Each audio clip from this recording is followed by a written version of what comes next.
Une agence bancaire, comme il en existe dans plein de communes en France. Prenez ces agences bancaires. L'employé de banque qui est au guichet, qui a peut-être fait un BTS Banque, qui a commencé à travailler à 20 ans, il va devoir passer de 62 ans à 64 ans. C'est le principe de votre réforme. Son patron, le directeur de l'agence bancaire, s'il a fait un master, par exemple, s'il est cadre, qu'il a fait un bac plus 4, bac plus 5, qu'il a commencé à 23 ans, lui, il va continuer à partir comme le prévoyait la réforme des retraites précédentes, c'est-à-dire après 43 annuités.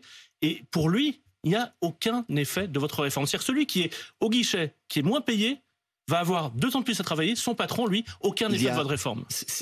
En quoi c'est juste? C'est la raison pour laquelle, par rapport à l'engagement du candidat Emmanuel Macron, lorsqu'il était candidat à l'élection présidentielle, aujourd'hui président de la République, il avait dit 65 ans, nous avons dit ça passe avec 64, pour limiter justement ce type d'effet. Oui, pourquoi il n'y a pas d'effort à faire du patron de l'agence bancaire? Mais il y a la même durée de cotisation, vous l'avez dit. Oui, 43 années, mais ça c'était la réforme précédente votée par les socialistes en 2013. Avec une augmentation, vous avez raison, et je l'avais voté. Oui, vous étiez député socialiste. Aujourd'hui, certains de mes anciens camarades l'ont oublié, cette augmentation de la durée de cotisation requise. Je vous le rappelle, mais pourquoi votre réforme ne demande pas un effort supplémentaire à ce patron qui est mieux payé que son employé de banque? En quoi cette réforme est juste? Je ne prends que cette agence bancaire. Le même que vous avez évoqué, l'employé de guichet de banque.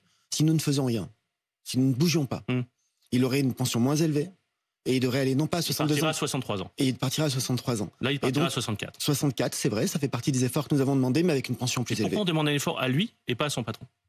D'abord, c'est pas son patron en général, son patron, le directeur de l'agence. Le directeur de l'agence, et qui lui aussi est assujetti à la même durée de cotisation. Nous avons voulu, pardon d'insister là-dessus, parce que c'est parfois un procès qui nous est fait. À quel point ça peut paraître injuste pour les Français. Nous avons voulu faire en sorte que la durée de cotisation, que selon que vous ayez commencé à travailler tôt ou tard, soit la plus proche possible.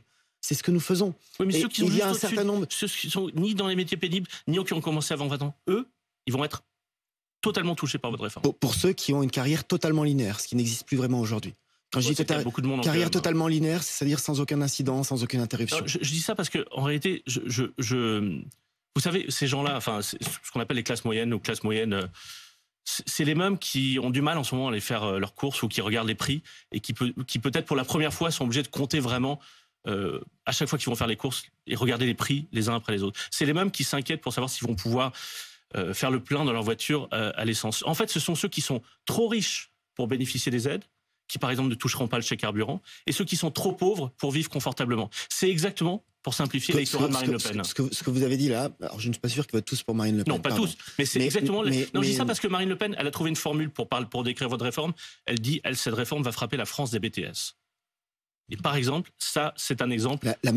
Vous parlez de la même Marine LePen qui considère qu'il faut travailler uniquement en fonction de la durée de cotisation et avec son système à elle, le même aurait travaillé plus tard. De son projet, elle n'est pas présidente de la République.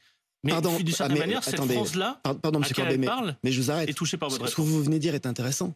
Ça veut dire, et c'est souvent le positionnement des opposants, c'est parce qu'ils ne sont pas en responsabilité, ils peuvent proposer n'importe quoi.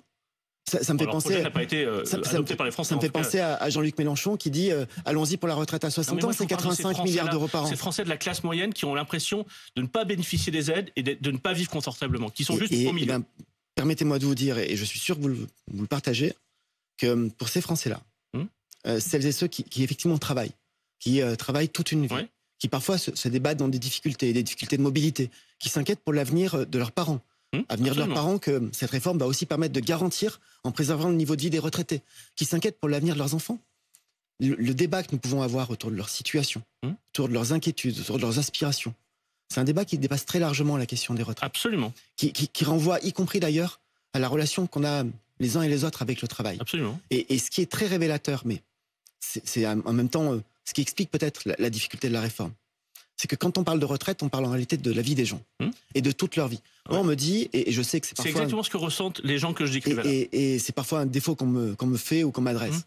On me dit que parfois je parle trop de chiffres, trop de dispositions juridiques. Mais derrière chaque chiffre, derrière chaque virgule, il y a des vies, il y a des parcours de vie. Il y a des difficultés, il y a des accidents de vie, il y a des moments heureux. Et je pense qu'on est dans un moment et une époque où, par cette réforme sur les retraites, on ouvre ces débats-là. Et parfois aussi, et je dis bien parfois, on voudrait que le système de retraite permette finalement d'effacer ou de corriger les inégalités de toute une vie. Alors que souvent le système de retraite... Il ne faudrait pas en rajouter. Dans ses résultats... D'injustice, ou en tout cas d'inégalité. Mais on a un système, et la réforme que nous portons réduit des inégalités, permet d'augmenter les pensions et permet de protéger les plus fragiles. C'est vraiment l'objectif que nous poursuivons. Donc lundi...